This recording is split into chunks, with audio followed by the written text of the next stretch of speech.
The Frolic by Thomas Ligotti.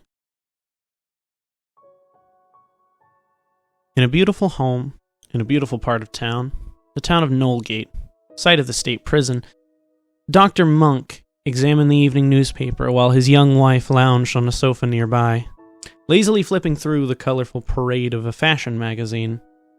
Their daughter Norleen was upstairs asleep, or perhaps she was illicitly enjoying an after-hours session with the new television she'd received on her birthday the week before.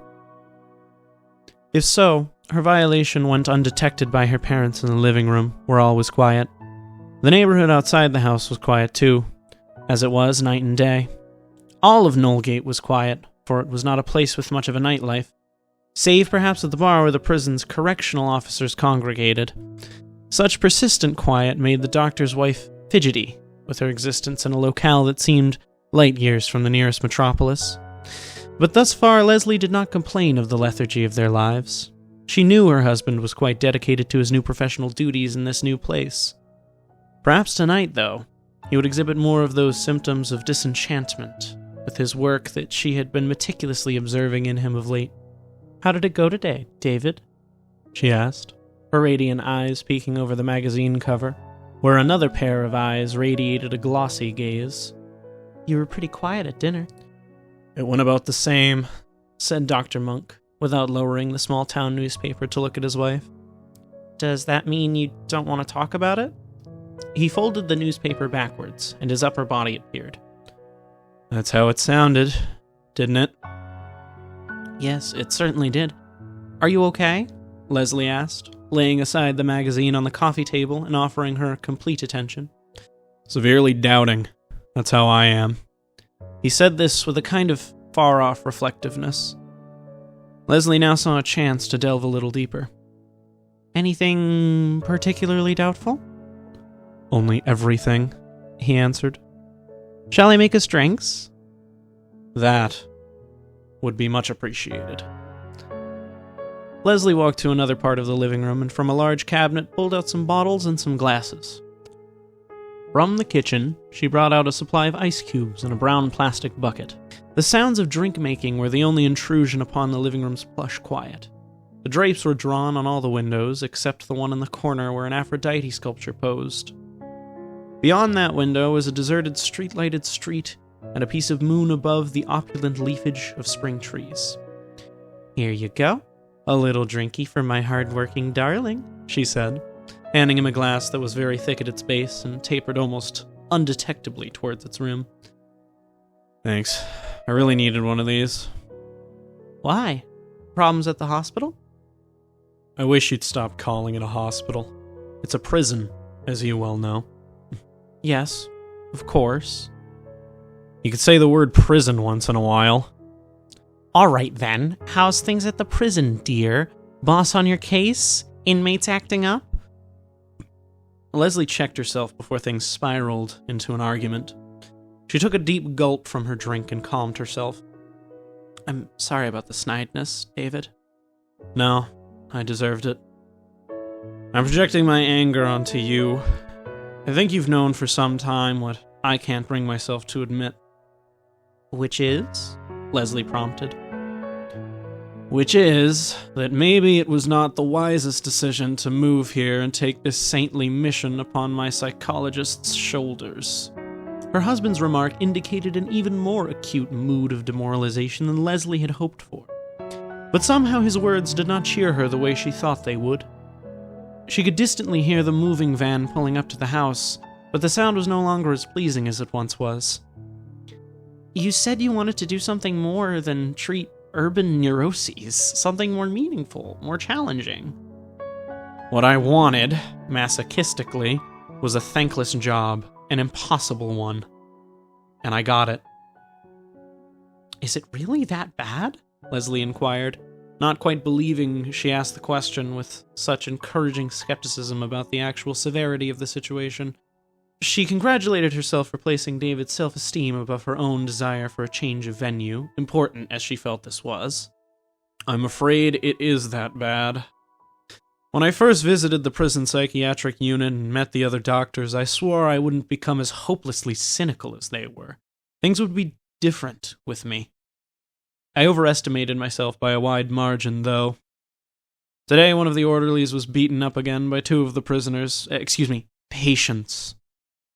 Last week it was Dr. Waldman. That's why I was so edgy on Norlene's birthday. So far I've been lucky. All they do is spit at me.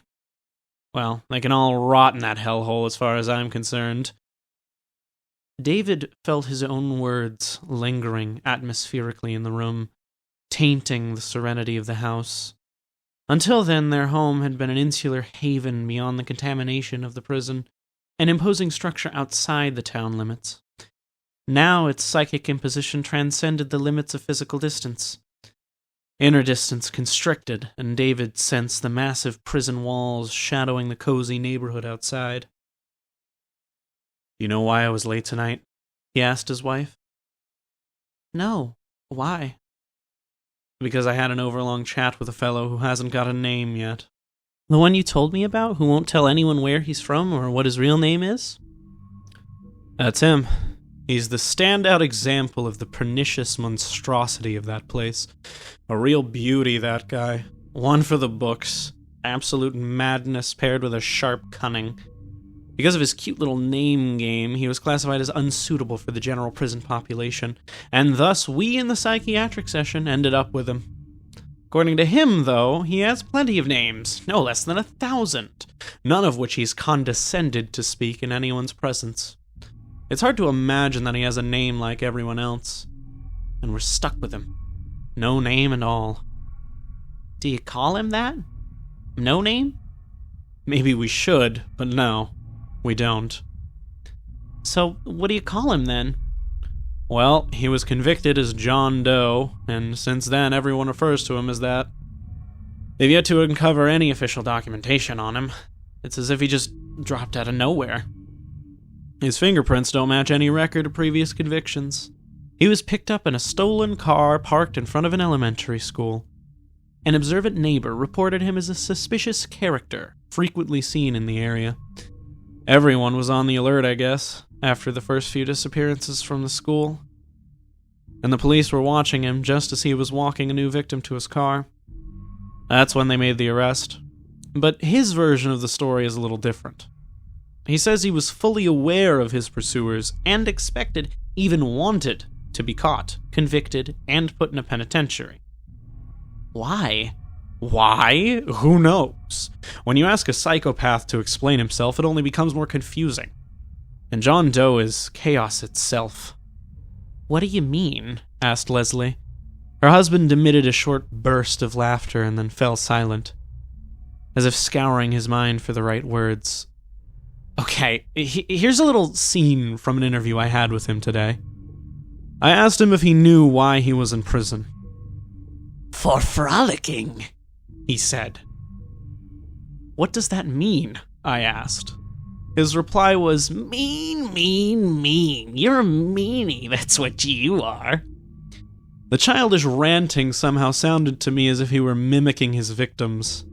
I'd really had enough right then, but foolishly continued the interview. 'Do you know why you can't leave here?' I calmly asked with a poor variant of my original inquiry. 'Who says I can't? I'll just go when I want to.' 'But I don't want to go yet.' 'Why not?' I naturally questioned. 'I just got here,' he said.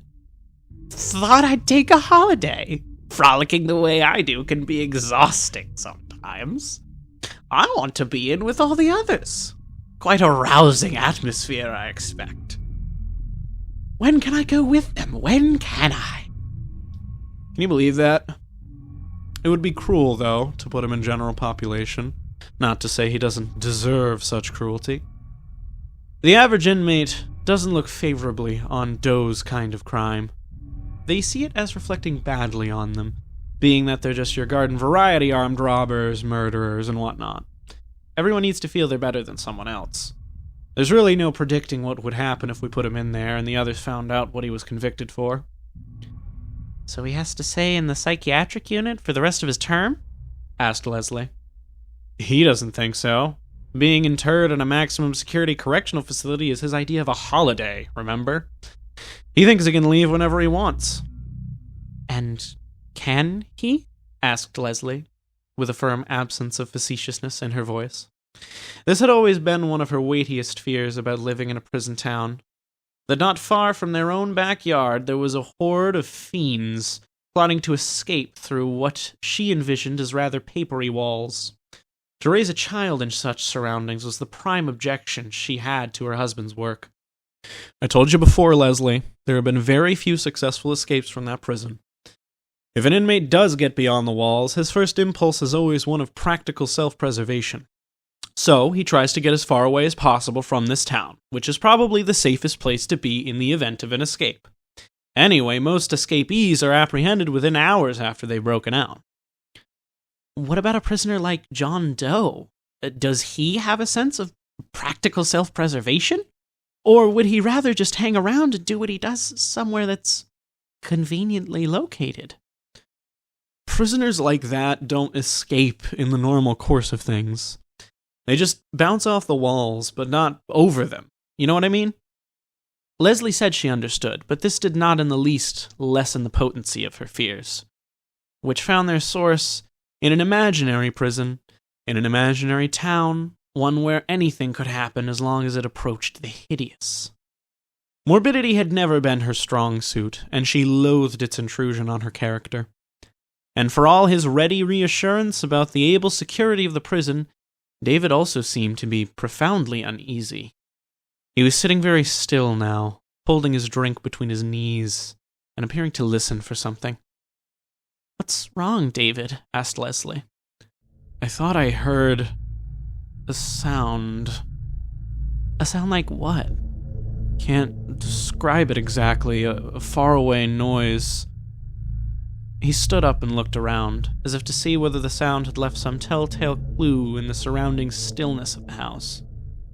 Perhaps a smeary, sonic print somewhere. "I'm going to check on Norleen," he said, setting his glass down on the table beside his chair, and then walked across the living room, up the 3 segments of the stairway, and down the upstairs hall. Peeping into his daughter's room, he saw her tiny figure resting comfortably, a sleepy embrace wrapped about the form of a stuffed Bambi. She still occasionally slept with an inanimate companion, even though she was getting a little old for this. But her psychologist father was careful not to question her right to this childish comfort. Before leaving the room, Dr. Monk lowered the window, which was partially open on that warm spring evening. When he returned to the living room, he delivered the wonderfully routine message that Norleen was peacefully asleep, in a gesture containing faint overtones of celebratory relief. Leslie made them 2 fresh drinks, after which she said, "David, you said you had an overlong chat with that John Doe? Not that I'm morbidly curious or anything, but did you ever get him to reveal anything about himself? Anything at all?" "Oh, sure," Dr. Monk replied, rolling an ice cube around in his mouth. His voice was now more relaxed. "You could say he told me everything about himself. But all of it was nonsense, the blathering of a maniac. I asked him in a casually interested sort of way where he was from. "No place," he replied like a psychotic simpleton. "No place?" I probed. "Yes, precisely, Herr Doctor. I'm not some snob who puts on airs and pretends to emanate from some high-flown patch of geography. Geography.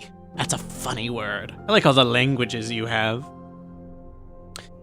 "Where were you born?" I asked in another brilliant alternate form of the question. "What time do you mean, you meanie?" he said back to me, and so forth. I could go on with this dialogue. "You do a pretty good John Doe imitation, I must say." "Thank you, but I couldn't keep it up for very long. It wouldn't be easy to imitate all his different voices, accents, and degrees of articulacy.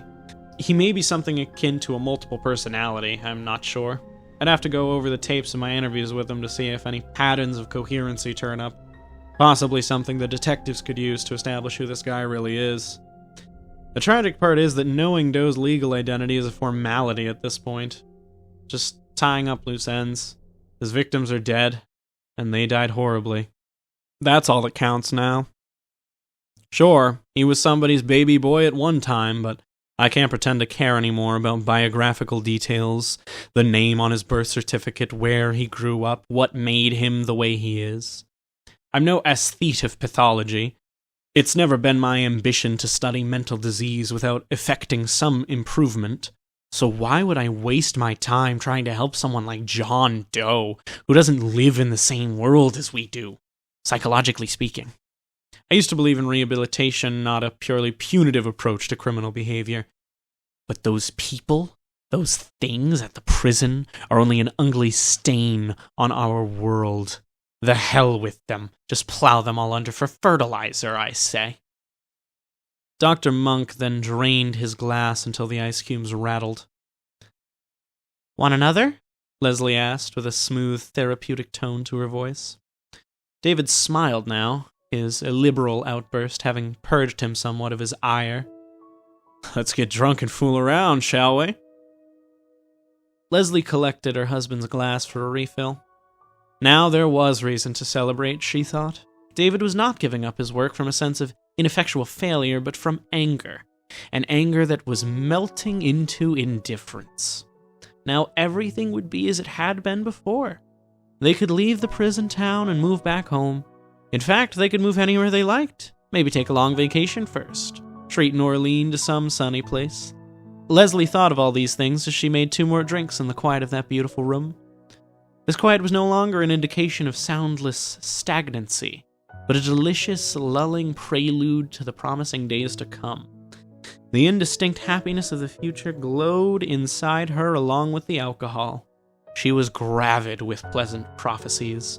Perhaps the time was now right to have another child, a little brother or sister for Norleen. But that could wait just a while longer. A lifetime of possibilities lay ahead. An amiable genie seemed to be on standby. They had only to make their wishes, and their bidding would be done. Before returning with the drinks, Leslie went in the kitchen. She had something she wanted to give her husband, and this seemed the perfect time to do it. A little token to show David that though his job had proved a sad waste of his worthy effort, she had supported his work in her own way. With a drink in each hand, she held under her left elbow the small box she had got from the kitchen. "What's that?" asked David, taking his drink. "Just a little something for the art lover in you. I bought it at that little shop where they sell things that inmates at the prison make. Some of it is quality merchandise, belts, jewelry, ashtrays, you know." "I know," said David, his voice at a distance from Leslie's enthusiasm. "I didn't think anyone actually bought that stuff." "Well, I did. I thought it would help to support those prisoners who were doing something creative instead of destructive things." "Creativity isn't always an index of niceness, Leslie," David warned his wife. "Wait till you see it before passing judgment," she said, opening the flap of the box. "There, isn't that nice work?" She set the piece on the coffee table. Dr. Monk now plunged into that depth of sobriety which can only be reached by falling from a prior alcoholic height. He looked at the object. Of course he had seen it before, watched it being tenderly molded and caressed by creative hands until he sickened and could watch no more. It was the head of a young boy, a lovely piece, discovered in gray, formless clay and glazed in blue. The work radiated an extraordinary and intense beauty, the subject's face expressing a kind of ecstatic serenity, the convoluted simplicity of a visionary's gaze. "Well, what do you think of it?" asked Leslie. David looked at his wife and said solemnly, "Please put it back in the box, and then get rid of it." "Get rid of it? Why?" "Why? Because I know which of the inmates did this work. He's very proud of it, and I even forced a grudging compliment for the craftsmanship of the thing. But then he told me the source of his model. That expression of sky-blue peacefulness wasn't on the boy's face when they found him lying in a field about 6 months ago." "No, David," said Leslie, as a premature denial of what she was expecting her husband to reveal. This was his most recent, and according to him, most memorable frolic. "Oh, my God," Leslie murmured softly, placing her right hand to her forehead. Then with both hands, she gently placed the boy of blue back in his box. "I'll return it to the shop," she said quietly. "Do it soon, Leslie. I don't know how much longer we'll be residing at this address." In the moody silence that followed, Leslie briefly mused upon the now openly expressed departure from the town of Knowlegate, their escape. Then she said, "David, did he actually talk about the things he did? I mean about—" "I know what you mean. Yes, he did," answered Dr. Monk with a professional gravity. "Poor David," Leslie said, lovingly sympathetic now that machinations were no longer required to achieve her ends. Actually, it wasn't that much of an ordeal, strange to say. The conversation we had could even be called stimulating in a clinical sense. He described his frolicking in a highly imaginative manner that was rather engrossing. The strange beauty of this thing in the box here, disturbing as it is, somewhat parallels the language he used when talking about those poor kids. At times I couldn't help being fascinated, though maybe I was shielding my true feelings with a psychologist's detachment. Sometimes you just have to keep some distance from yourself and reality, even if it means becoming a little less human. Anyway, nothing he said was sickeningly graphic in the way you might imagine. When he told me about his most memorable frolic, it was with a powerful sense of wonder and nostalgia, shocking as that sounds to me now. He seemed to feel a kind of homesickness, though his home is a ramshackle ruin of his decayed mind. His psychosis has evidently bred an atrocious fairyland, which exists in a powerful way for him. And despite the demented grandeur of his 1,000 names, he actually sees himself as only a minor figure in this world, a mediocre courtier in a broken-down kingdom of miracles and horrors. This modesty is very interesting when you consider the egotistical magnificence that a lot of psychopaths would attribute to themselves given a limitless imaginary orbit where they could play any imaginary role. But not John Doe. He's a comparatively lazy demi-demon from a neverland where dizzy chaos is the norm, a state of affairs on which he gluttonously thrives, which is as good a description as any of the metaphysical economy of a psychotic's universe. There's actually quite a poetic geography to his interior dreamland as he describes it.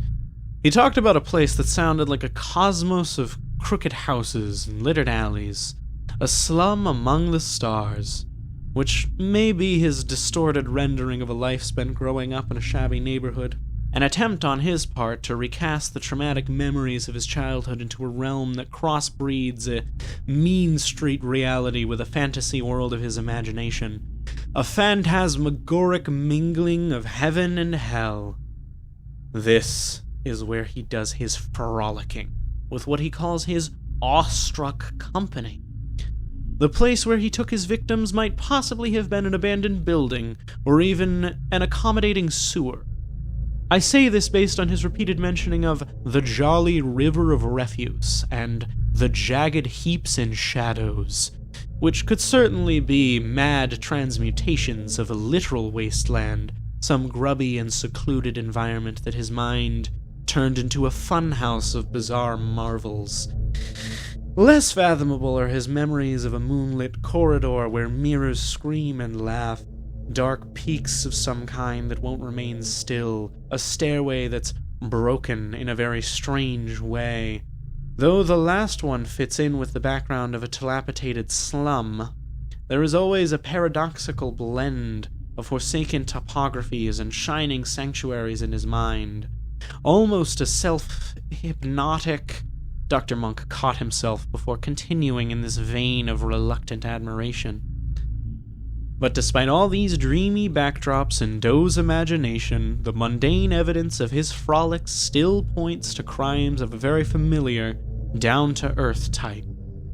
Run-of-the-mill atrocities, if one can speak of the deeds he committed as such. Doe denies there was anything pedestrian about his mayhem. He says he just made the evidence look that way for the dull masses. But what he really means by frolicking is a type of activity quite different from, even opposed to, the crimes for which he was convicted. This term probably has some private associations rooted in his past. Dr. Monk paused and rattled around the ice cubes in his empty glass. Leslie seemed to have drifted into herself while he was speaking. She had lit a cigarette and was now leaning on the arm of the sofa with her legs up on its cushions, so that her knees pointed at her husband. "You should really quit smoking someday," he said. Leslie lowered her eyes like a child mildly chastised. "I promise that as soon as we move, I'll quit. Is that a deal?" "Deal," said David. "And I have another proposal for you. First, let me tell you that I've definitely decided to give notice of my resignation." "Isn't that a little soon?" asked Leslie, hoping it wasn't. "Believe me, no one will be surprised. I don't think anyone will even care. Anyway, my proposal is that tomorrow we take Norleen and rent a place up north for a few days or so. We could go horseback riding. Remember how she loved it last summer? What do you say?" "That sounds nice," Leslie agreed, with a ripple of enthusiasm. "Very nice, in fact." "And on the way back, we can drop off Norleen at your parents'. She can stay there while we take care of the business of moving out of this house. Maybe find an apartment temporarily. I don't think they'll mind having her for a week or so, do you?" "No, of course not. They'll love it. But what's the great rush? Norleen's still in school, you know. Maybe we should wait till she gets out. It's just a month away." David sat in silence for a moment, apparently ordering his thoughts. "What's wrong?" asked Leslie, with just a slight quiver of anxiety in her voice. "Nothing is actually wrong. Nothing at all, but..." "But what?" "Well, it has to do with the prison. I know I sounded very smug in telling you how safe we are from that place, and I still maintain that we are, but this John Doe character I've told you about is very strange, as I'm sure you've gathered. He's positively a child-murdering psychopath, and then again, I really don't know what to say that would make any sense." Leslie quizzed her husband with her eyes. "I thought you said that inmates like him just bounce off the walls, not..." "Yes, much of the time, it's like that. But sometimes..." "What are you trying to say, David?" asked Leslie, who was becoming infected by the uneasiness her husband was trying to hide. "It's something that Doe said when I was talking with him today. Nothing really definite, but I'd feel infinitely more comfortable about the whole thing if Norleen stayed with your parents until we can organize ourselves." Leslie lit another cigarette. "Tell me what he said that bothers you so much," she said firmly. "I should know, too." "When I tell you, you'll probably just think I'm a little crazy myself. You didn't talk to him, though, and I did. The mannerisms of his speech, or rather the many different mannerisms, the shifting expressions on that lean face. Much of the time I talked to him, I had the feeling he was playing at some game that was beyond me, though I'm sure it just seemed that way. This is a common tactic with a psychopath. Messing with a doctor. It gives them a sense of power." "Tell me what he said," Leslie insisted. "All right. I'll tell you. I think it would be a mistake, though, to read too much into it. But toward the end of the interview today, when we were talking about those kids, he said something I didn't like at all. He enunciated his words in one of his affected accents, Scottish this time, with a little German flavor thrown in. What he said, and I'm reciting it verbatim, was this: "You wouldn't be having a misbehaving laddie nor little Colleen of your own now, would you, Professor von Monk?" Then he grinned to me silently. Now, I'm sure he was deliberately trying to upset me. Nothing more than that. "But what he said, David, nor a little Colleen?" Grammatically, of course, it should have been or, not nor, but I'm sure it wasn't anything except a case of bad grammar. "You didn't mention anything about Norleen, did you?" "Of course I didn't. That's not exactly the kind of thing I would talk about with these people." "Then why did he say it like that?" "I have no idea. He possesses a very weird sort of cleverness, speaking much of the time with Vague suggestions and subtle jokes. He could have heard things about me from someone on the staff, I suppose. Then again, it might be just an innocent coincidence. He looked to his wife for comment. You're probably right, Leslie agreed with an ambivalent eagerness to believe in this conclusion. All the same, I think I understand why you want Norleen to stay with my parents. Not that anything might happen. Not at all. There's no reason to think anything would happen. No doubt this is a case of the doctor being out-psyched by his patient. But I don't really care anymore. Any reasonable person would be a little spooked after spending day after day in the pandemonium and often physical danger of that place. The murderers, the rapists, the dregs of the dregs. It's impossible to lead a normal family life while working under those conditions. You saw how I was on Norleen's birthday. I know. Not the best neighborhood in which to bring up a child. David nodded slowly. When I went to check on her a little while ago, I felt, vulnerable in some way. He was hugging one of those stuffed security blankets of hers. He took a sip of his drink. It was a new one, I noticed. Did you buy it when you were out shopping today? Leslie gazed blankly. The only thing I bought was that, she said, pointing at the box on the coffee table. What new one do you mean? The stuffed Bambi. Maybe she had it before and I just never noticed it, he said, partially dismissing the issue. Well, if she had it before, it didn't come from me, Leslie said quite resolutely. Nor me. I don't remember her having it when I put her to bed, said Leslie. Well, she had it when I looked in on her after hearing... David paused. From the expression on his face, he seemed to be contemplating 1,000 thoughts at once, as if he were engaged in some frantic, rummaging search within every cell of his brain. What's the matter, David? Leslie asked, her voice weakening. I'm not sure exactly. It's as if I know something and don't know it at the same time. But Dr. Monk was beginning to know. With his left hand, he covered the back of his neck, warming it. Was there a draft coming from another part of the house? Theirs was not the kind of place to be drafty. Not a broken-down, hole-in-the-wall hovel where the wind gets in through ancient attic boards and warped window frames. There actually was quite a wind blowing now. He could hear it, hunting around outside, and could see the restless trees through the window behind the Aphrodite sculpture. The goddess posed languidly with her flawless head leaning back, her blind eyes contemplating the ceiling and beyond. But beyond the ceiling? Beyond the hollow snoozing of the wind, cold and dead, and the draft? What? David, do you feel a draft? Asked his wife. Yes, he replied as if some sobering thought had just come to his mind. Yes, he repeated as he rose out of his chair and walked across the living room, ever hurrying as he approached the stairway, leaped up its 3 segments, and ran down second-floor hall. Norleen! Norleen! He chanted before reaching the half-closed door of her room. He could feel the breeze coming from there. He knew and did not know. He groped for the light switch. It was low, the height of a child. He turned on the light. The child was gone.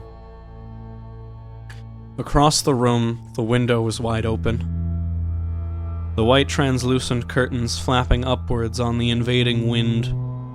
Alone on the bed was the stuffed animal, torn, its soft entrails littering the mattress. Now stuffed inside, blooming out like a flower, was a crumpled piece of paper.